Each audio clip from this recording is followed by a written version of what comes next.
Hello ಮೈ beautiful people, ಈಗ ನೋಡ್ತಾ ಇದ್ದೀರಲ್ಲ, ಈ ಹೆಲ್ದಿ ಹೇರ್ಗೆ ಸೀಕ್ರೆಟ್ ಏನಂತ ಇಲ್ಲಿದೆ ನೋಡಿ.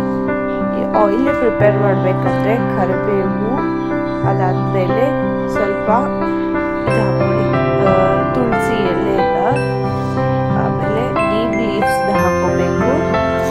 ಸೌಂಡ್ ಸ್ವಲ್ಪ ಚೇಂಜ್ ಆಗಿದೆ, ನನಗೆ ಕೋಲ್ಡ್ ಆಗಿದೆ ಅಂತ ನೋಡಿ. ಈರುಳ್ಳಿ ಎಷ್ಟು ಬೇಕೋ ಅಷ್ಟು ಹಾಕೋಬೋದು, ಕ್ವಾಂಟಿಟಿ ನೋಡ್ಬಿಟ್ಟು ಹಾಕೊಳ್ಳಿ.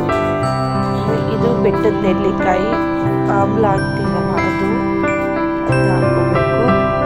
ಇದೆಲ್ಲ ತುಂಬ ಒಳ್ಳೆಯದು ಫ್ರೆಂಡ್ಸ್. ಒಂದು 4 ಬಾದಾಮಿ ರಾತ್ರಿ ನೆನೆಸಿಟ್ಟು, ಆಮೇಲೆ ಮೆಂತ್ಯ ಕಾಳು ನೆನೆಸಿಟ್ಟು ಹಾಕೋಬೇಕು. ತುಂಬ ಒಳ್ಳೆಯದು.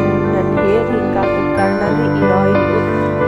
ನೋಡಿ, ದಾಸವಾಳ, hibiscus flowers very important. Every ಆಯಿಲಲ್ಲಿ ಇದು ಮಿಕ್ಸ್ ಮಾಡೇ ಮಾಡ್ತಾರೆ. ಇದು ನಾರ್ಮಲ್, ಎಲ್ಲರೂ ಮನೇಲಿ ಹಿಂಗೆ ಮಾಡ್ಕೋತಾರೆ. ನಾನು ಯಾವಾಗಲೂ ಮಾಡ್ತೀನಿ, ನಿಮಗೂ ತೋರಿಸ್ಬೇಕು ಅಂತ ಈ ಸಲ ವಿಡಿಯೋ ಮಾಡಿಕೊಂಡೆ.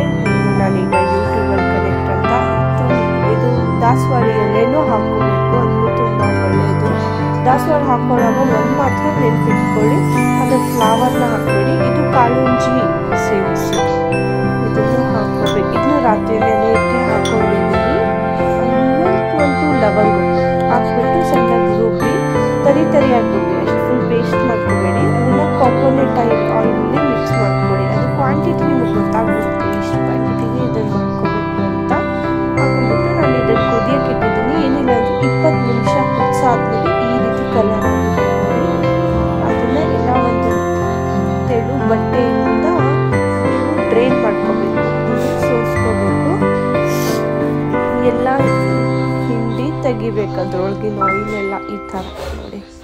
ಫುಲ್ ಎಲ್ಲ ಗಟ್ಟಿ ಇರೋದಷ್ಟೇ ಬರುತ್ತೆ. ಆಯಿಲೆಲ್ಲ ತಕ್ಕೊಂಬಿಟ್ಟು ಅದನ್ನು ಒಂದು ಕಂಟೈನರಲ್ಲಿ ಹಾಕಿ ಡೈಲಿ ನೈಟ್ ಹಚ್ಕೊಂಡು ಆಮೇಲೆ